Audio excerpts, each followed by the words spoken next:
Om Shri Gurubhyo Namaha. Namaskar to all.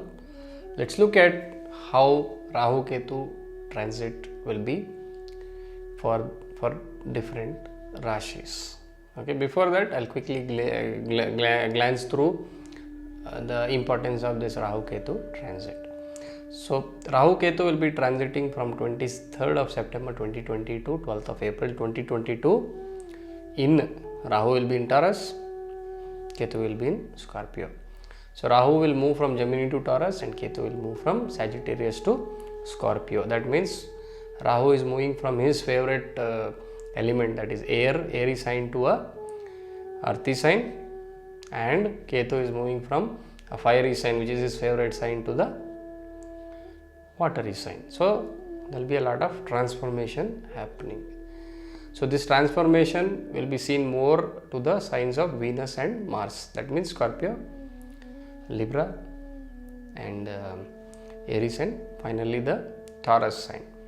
Okay, so in this area, that means what happens is there will be a lot of these 18 months. You'll be seeing that lot of passion coming out, people chasing out for becoming better, you will chase your passions, is what we can say. So quickly, Rahu in Taurus, what happens is you reach your kind of goal or your interest to grow higher and higher will be, there. That will be the main focus of your life now, for all natives, I would say. This would be a good time for anyone to invest in a new interest or a hobby, and you will find enough resources to excel well. One way of looking at it is you can invest your time on building relationships also. That will be very good. You have to be a little bit patient and be focused on your activity. One or two financial conflicts also are indicated. Okay, please give more value to your valuable things. That means you have to spend more time with your valuable things. It could be relationships, it could be developing your hobby, it could be your work, all those things you should do when Rahu is in Taurus or Vrishabha. Now, Rahu moving through Mrigashira, if you see, this will be the time for soul searching.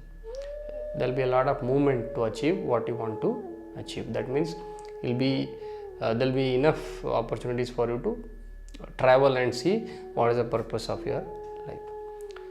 Now coming to Rohini, when Rahu moves to Rohini, you will gather the required resources and you will move ahead in the right direction. There will be prosperity all around.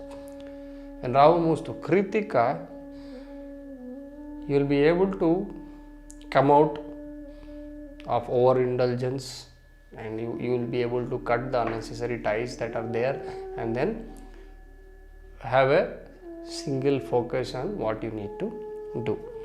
Now looking at Ketu now, Ketu in Scorpio, your deepest emotions, your insecurities, your inner thoughts, old memories will be brought to the fore.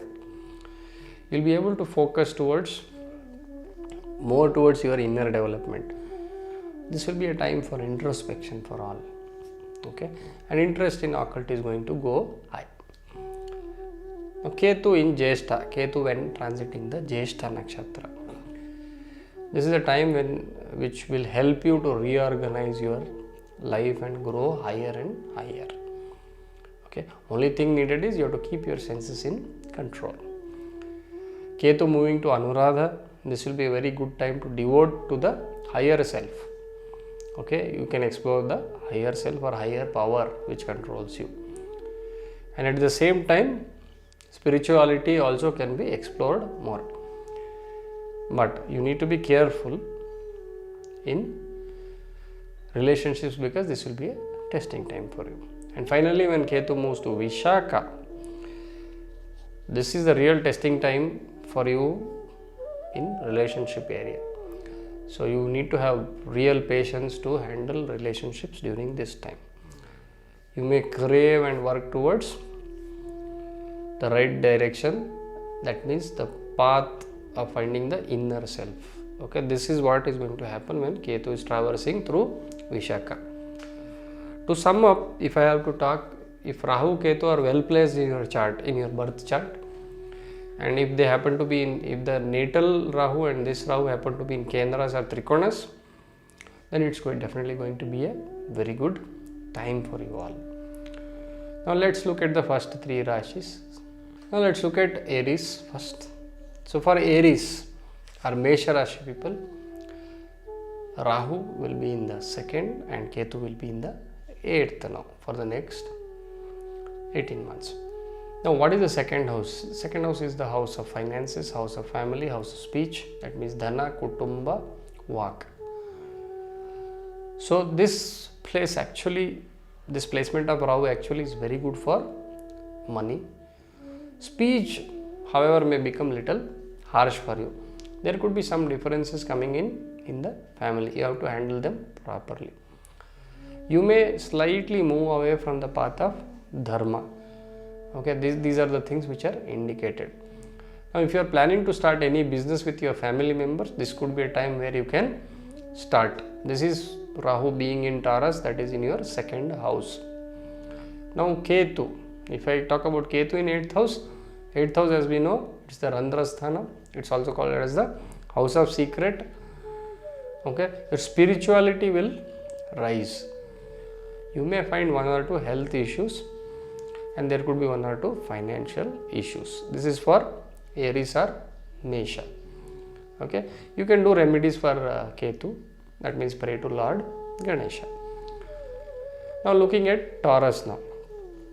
Rahu will be in your 1st and Ketu will be in your 7th. That is the 1-7 axis, what we call. Rahu being there in 1 is good for prosperity, for your growth. It is good for works. But there will be some confusion because Rahu also brings in that vague thoughts, and then there will be a time when you will put diplomacy to use. That means no matter what, by hook or crook, you may try to increase your resources, your position. Okay, so that is something which may turn a little negative towards it, so you have to be watchful. When I look at Ketu in 7th for Vrishabha. So Ketu indicates partnerships, businesses, spouse, all these areas.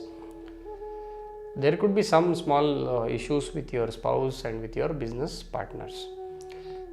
You need to be careful when you are dealing with the public, okay, or with the government. So there may be some deception which can happen. So be very careful. So you do some remedies for Ketu. That means pray to Lord Ganesha. And for Rahu, pray to Lord, and that means Goddess Durga. It's going to be beneficial for you. Now coming to the 3rd sign, that is Gemini, which is 12 and 6. That means Rahu will be in the 12th, Ketu will be in the 6th. So what happens? You can expect a lot of business through foreign lands. If you are planning any business with foreign people, you are most likely to strike some good deals. If some people may be looking at going and settling in foreign countries, this could be a time where you can try for Gemini people. There could be some increase in expenditure which is observed. You need to be very specific when you want to spend something. So planning is required. So when you are spending. Now Ketu in 6th, what happens? It is very good. You'll be free from your diseases. Now one thing you need to be very careful about is while you are making new partnerships, do the due diligence. Otherwise it's going to be good. Okay, in the coming videos we'll discuss about the next rashis.